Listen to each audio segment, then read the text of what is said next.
और डीएनए में हम ऐसी क्राइम थ्रिलर सीरीज दिखाएंगे जो आप यूपी के हालात पर आज की तारीख में बिल्कुल सटीक बैठती है। अब जो सीरीज हम आपको दिखाने वाले हैं, ये सीरीज है मिट्टी में मिला दूंगा का पार्ट 2। इस सीरीज का पार्ट 1 हम आपको करीब एक हफ्ते पहले दिखा चुके हैं और आज हम इसके दूसरे एपिसोड का विश्लेषण करेंगे। यानी हम इसे दूसरे लहजे में कहें तो आज हम इसके दूसरे एपिसोड को आपके सामने रिलीज करने वाले हैं। वैसे तो ये किसी वेब सीरीज जैसी ही है, लेकिन बस अंतर सिर्फ इतना है कि इसकी कहानी भी वास्तविक है और किरदार भी।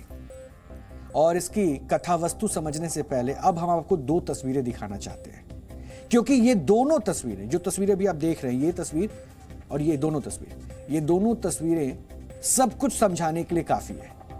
दोनों ही तस्वीरें यूपी के प्रयागराज की है। पहली तस्वीर 24 फरवरी की है और इस तस्वीर में आपको कुछ हमलावर उमेश पाल नाम के एक व्यक्ति पर और उनके गनर पर गोलियां चलाते नजर आते हैं। इस हमले में उमेश पाल की मौके पर ही मौत हो गई, जबकि उनकी सुरक्षा में मौजूद यूपी पुलिस के सिपाही संदीप निषाद और राघवेंद्र का भी इलाज के दौरान निधन हो गया था। अब आपको इसी तस्वीर का दूसरा पहलू भी देखना चाहिए जो हम आपको दिखा रहे हैं। यह तस्वीर आज की है और आज इन तस्वीरों में आपको एक जख्मी व्यक्ति नजर आ रहा होगा जिसे पुलिस की मौजूदगी में अस्पताल ले जाया जा रहा है। दरअसल ये व्यक्ति कोई और नहीं है, वही हमलावर है जो पहली तस्वीर में बेखौफ होकर गोलियां चलाता हुआ नजर आ रहा है। लेकिन अब यूपी पुलिस ने उसी उस्मान का काम तमाम कर दिया है। आज तड़के प्रयागराज के कौंदियारा में उसे मुठभेड़ में मार गिराया गया। अब आपको इसी एनकाउंटर से जुड़ी एक रिपोर्ट भी हम दिखाने वाले हैं और इस रिपोर्ट को आपको जरूर देखना चाहिए, क्योंकि हमारी इस रिपोर्ट में मिट्टी में मिला दूंगा एपिसोड 2 की पूरी टाइमलाइन दर्ज है। इसलिए पहले ये रिपोर्ट देखिए। इस माफिया को मिट्टी में मिला देंगे।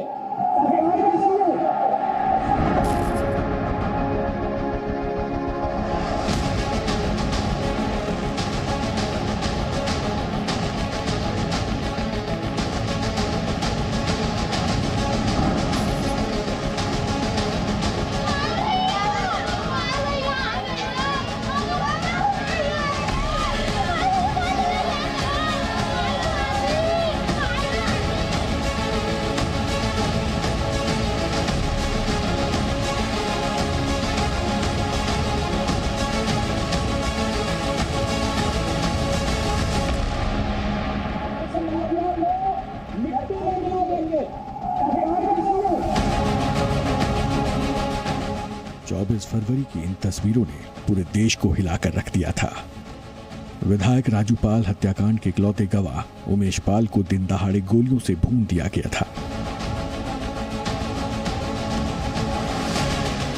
आधा दर्जन से ज्यादा शूटर्स ने कोर्ट से गवाही देकर लौट रहे उमेश पाल पर ताबड़तोड़ गोलियां बरसाई थी।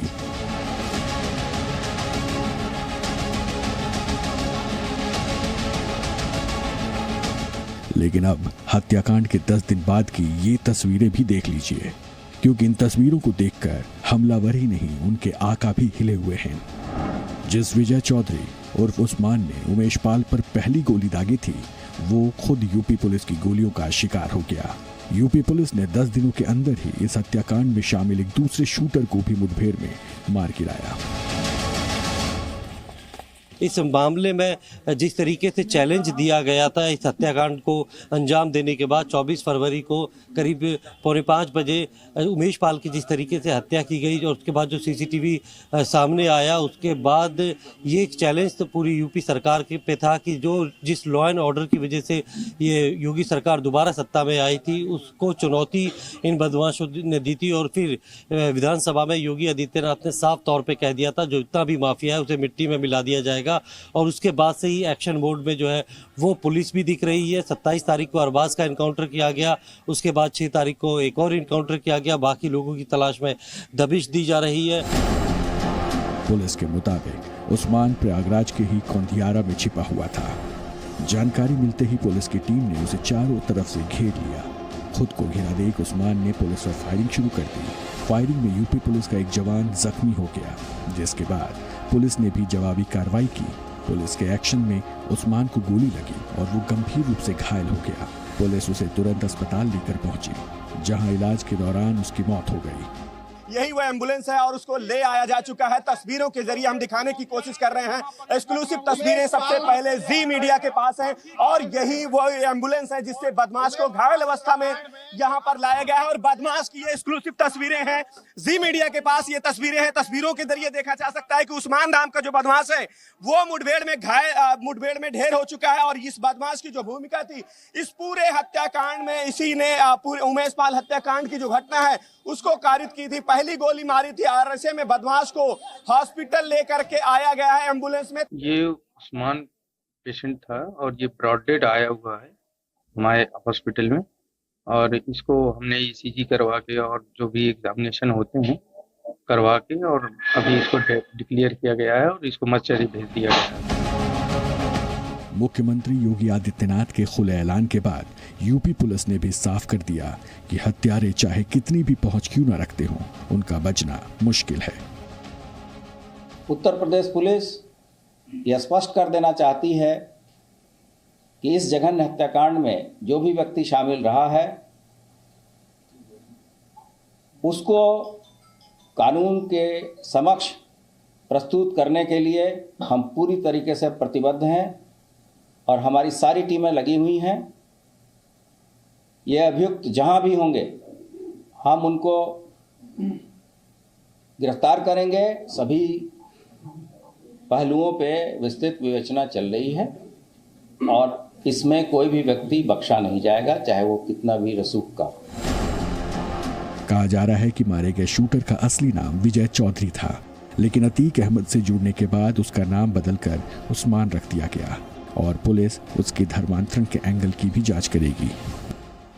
वर्तमान में पूरे घटनाक्रम में जो सदाकत इत्यादि की गिरफ्तारी हुई और अन्य जो साक्ष्य एकत्रित किए गए हैं उसके हिसाब से ये उस्मान ही है और जो प्रश्न आपके द्वारा पूछा जा रहा है इसके बारे में गहन विवेचना चल रही है।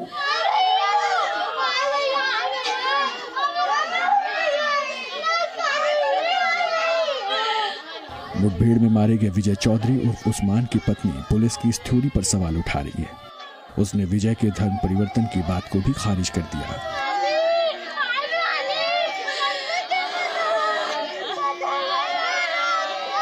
हमको बना के कहा गया कि क्या कहते हैं तुम अपने पति को आवाज दो, बुलाओ। हम सारी रात भटभटा रहे थे वहां पे, हम बुलाए। हम जानते थे कि उनको ये लोग कर देंगे, हमें पता था, लेकिन हमारे पति ऐसे नहीं थे। उमेश पाल हत्याकांड में 8 दिन के अंदर ये दूसरा एनकाउंटर है।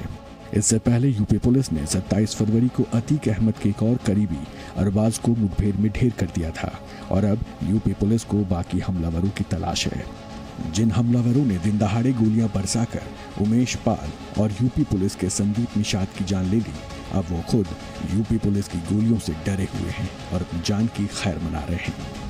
पुलिस ने जिस तरीके से आज सुबह ये एनकाउंटर किया गया है उसके बाद अभी तक 2 लोग पुलिस के हत्थे चढ़े और दोनों का एनकाउंटर हुआ है और बाकी के जो आरोपी हैं असद है या उसके साथी है उनका भी इनकाउंटर होगा। यही डर जो है वो अतीक अहमद के परिवार को या फिर जो बाकी जो लोग हैं बदमाश हैं उनके परिवार वालों को सता रहा है कि कहीं ऐसा ना हो कि योगी सरकार जो है या यूपी पुलिस जो है सबको पकड़ के इनका इनकाउंटर कर दे, क्योंकि जिस तरीके से खुली चुनौती दी थी कि पूरे माफिया को मिट्टी में मिला देंगे और उसके बाद यूपी पुलिस का जिस तरीके का एक्शन देखने को मिल रहा है तो उससे कहीं ना कहीं जो है पूरी जो माफिया है प्रयागराज का या फिर जो अतीक अहमद और इसका गैंग है, इनके गुर्गे हैं, उनके अंदर एक डर है।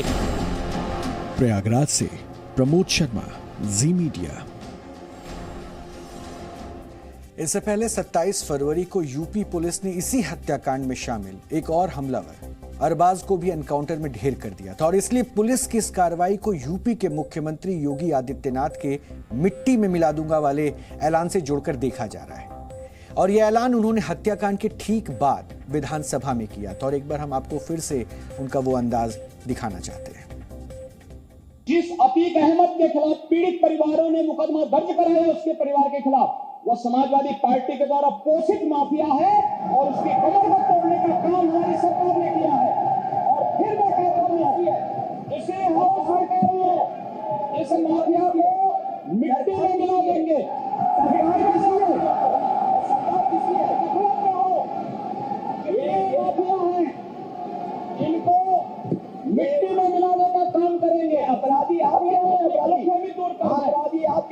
ये चीजें नहीं हो सकती, याद किया है, नहीं सुनेंगे इनकी बात। ये तो आप जानते हैं, आपको बताना चाहिए था।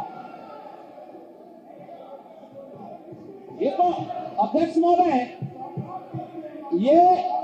ये पेशेवर माफिया और अपराधियों के सरपरस्त हैं और लगातार यही करते रहे हैं। इनके रगों में अपराध भरा हुआ है। अपराध के अलावा इन्होंने कुछ सीखा ही नहीं है। क्या सच नहीं क्या? पूरा प्रदेश इस बात को जानता है। मुख्यमंत्री योगी आदित्यनाथ का यह ऐलान सुनने में किसी फिल्मी डायलॉग जैसा लगता है, लेकिन अतीक अहमद एंड कंपनी जानती है कि यह डायलॉग फिल्मी तो बिल्कुल भी नहीं है, क्योंकि यूपी पुलिस जिस तरह से हमलावरों को मिट्टी में मिला रही है, उससे इस कंपनी के होश उड़े हुए, क्योंकि वो समझ चुके हैं कि इस गलती के बाद अब उनके बुरे दिन शुरू हो चुके हैं। मुख्यमंत्री योगी आदित्यनाथ के ऐलान के ठीक बाद यूपी में बुलडोजर भी एक्शन में आ गए और पहले दिन जफर अहमद खान, दूसरे दिन सफदर अली और तीसरे दिन मसकुद्दीन के आलिशान घरों को मिट्टी में मिला दिया गया। इसके अलावा बमबाज गुड्डू मुस्लिम और शूटर मोहम्मद गुलाम भी पुलिस और प्रशासन की हिट लिस्ट में है। यानी पुलिस और प्रशासन तय कर चुका है कि इस केस के आरोपी जब पकड़े जाएंगे तब पकड़े जाएंगे, लेकिन तब तक उनके ठिकानों पर बुलडोजर वाला एक्शन जारी रहेगा। और अब पुलिस का शिकंजा साबरमती जेल में बंद अतीक अहमद पर भी कसने वाला है, क्योंकि जानकारी जो मिल रही है उसके मुताबिक यूपी पुलिस गुजरात की साबरमती जेल में बंद अतीक अहमद को रिमांड पर यूपी लाने की तैयारी कर चुकी है। और यूपी पुलिस का खौफ अतीक अहमद को इस कदर सता रहा है कि वो अपनी पत्नी और अपनी बहन को आगे कर अपनी सलामती की गुहार भी लगा रहा है। दरअसल अतीक अहमद की बहन ने मुख्यमंत्री योगी आदित्यनाथ से अपने परिवार की सुरक्षा की गुहार लगाई है। आयशा नूरी ने प्रशासन से रिक्वेस्ट की है कि किसी भी सूरत में उनके भाई को जेल से ना निकाला जाए। हम मुख्यमंत्री जी से भी ये प्रार्थना करेंगे कि हमारे दोनों भाइयों की सुरक्षा का जिम्मा लें। अगर उनके ऊपर कोई अपराध जब तक घोषित नहीं हो सकता, वो अपराधी नहीं है। हमारे भाइयों को जो पूछताछ करना हो इस चर्चित हत्याकांड में, वो वीडियोग्राफी, अभी तक उनकी वीडियोग्राफी होती है वो इस जेल में। इसीलिए उनको सुप्रीम कोर्ट के ऑर्डर से वो गए हैं गुजरात जेल में कि जहां पर इसकी सुविधा हो। वो बाहर निकालते हुए कुछ भी किसी भी तरह हत्या कर सकते हैं। यही गुहार बार बार है कि मेरे दोनों भाइयों की सुरक्षा लिया जाए। सर, हमको टॉर्चर यही किया गया कि तुम्हारे भाई बचेंगे नहीं, इनकाउंटर कर दिए जाएंगे। पूरे दावे से वो लोग हमसे बोल रहे थे, अमिताभ यश जी और ये श्री। सर, हम कैसे रह सकते हैं? हमारे बच्चे, हमारा घर परिवार एक तरफ, हमें अपने भाइयों की जान की चिंता है सर। अब जो इंसान जेल में बंद हो उसके लिए पहली प्राथमिकता क्या होगी? यकीनन जेल से बाहर निकलना। लेकिन Atiq Ahmad and company UP police से इतना डरी हुई है कि वो जेल में ही रहना चाहते हैं। इससे पहले अतीक अहमद की पत्नी शाइस्ता परवीन ने भी सीएम योगी आदित्यनाथ को खत लिखकर अपने पति की सुरक्षा की गुहार लगाई थी। शाइस्ता परवीन ने पत्र में दावा किया था कि प्रयागराज पुलिस कमिश्नर रमेश शर्मा और एडीजी एसटीएफ अमिताभ यश ने अतीक अहमद और उसके छोटे भाई अशरफ की हत्या की सुपारी ली है।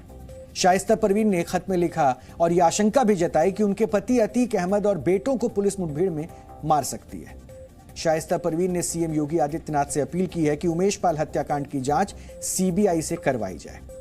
सोचिए, योगी राज में माफिया और अपराधियों के कितने बुरे दिन आ गए हैं कि उन्हें अब अपनी पत्नियों और बहनों को आगे करके अपनी जान बचानी पड़ रही है। एक वक्त था जब अतीक अहमद एंड फैमिली राजनीतिक संरक्षण में यूपी के अंदर आतंक का पर्याय बन चुकी थी, और आज यह दिन आ गया है कि अतीक अहमद एंड फैमिली को अपनी जान का डर सता रहा है। और अब ये सब लोग जेल से बाहर निकलने को तैयार नहीं है। और ये वही अतीक अहमद है जिसकी किसी वक्त पूरे उत्तर प्रदेश में तूती बोलती थी, लेकिन अब वो योगी राज में उसे अपनी जान का खतरा सता रहा है। वरना अपने खिलाफ मुकदमों का शतक लगाने वाले अतीक अहमद को राजनीतिक संरक्षण और बाहुबल के चलते आज तक किसी मामले में सजा नहीं हुई है। लेकिन अब यूपी में हालात कुछ और है, और अब यहां माफिया को मिट्टी में मिला देने का रिवाज है। इस क्राइम थ्रिलर सीरीज की एक कड़ी प्रयागराज के मुस्लिम हॉस्टल से भी जुड़ती है, क्योंकि पुलिस का दावा है कि उमेश पाल हत्याकांड की पूरी साजिश इसी मुस्लिम हॉस्टल के कमरा नंबर 36 में रची गई थी। और यहीं पर इस हत्याकांड का ताना बाना बुना गया था और इसलिए आज इस मुस्लिम हॉस्टल को भी सील कर दिया गया है। आपको ये तस्वीरें हम दिखा रहे हैं और हम चाहते हैं कि आप एक बार वो रिपोर्ट भी देखें जो हमने मुस्लिम हॉस्टल से आपके लिए तैयार की है। इलाहाबाद यूनिवर्सिटी का यही मुस्लिम हॉस्टल है जिसमें आप देख सकते हैं कुल 107 कमरे हैं। 107 कमरों में से सभी को अब सील किया जा रहा है। इस तरीके से ताला लगाकर सील करने की कार्रवाई की जा रही है। ये आप देख सकते हैं, ये तमाम जो कमरे हैं उन्हें सील कर दिया गया है। सील करने से पहले बाकायदा भारी पुलिस फोर्स को यहाँ पर लाया गया है और ये वो कमरा है जो कि इस पूरे हॉस्टल को सील करवाने की सबसे बड़ी वजह बना है। जी हाँ, यही 36 नंबर कमरा है जहाँ पर सदाकत अवैध रूप से रहता था 2 साल से और इसी कमरे के अंदर जो है पूरी उमेश पाल हत्याकांड की साजिश रची गई है। बाकी कमरे लकड़ी के दरवाजे हैं जबकि ये दरवाज़ा लोहे का है जिसे सदाकत ने खुद ही लगवाया था। फिलहाल सदाकत को गिरफ्तार कर जेल भेज दिया गया है। यही 36 नंबर कमरा है और इसी तरीके से जो तमाम कमरे हैं उनको सील किया जा रहा है। बाकायदा हर कमरे की तलाशी ली जा रही है, उसको खाली करवाया जा रहा है। अगर कोई जो विद्यार्थी है उसे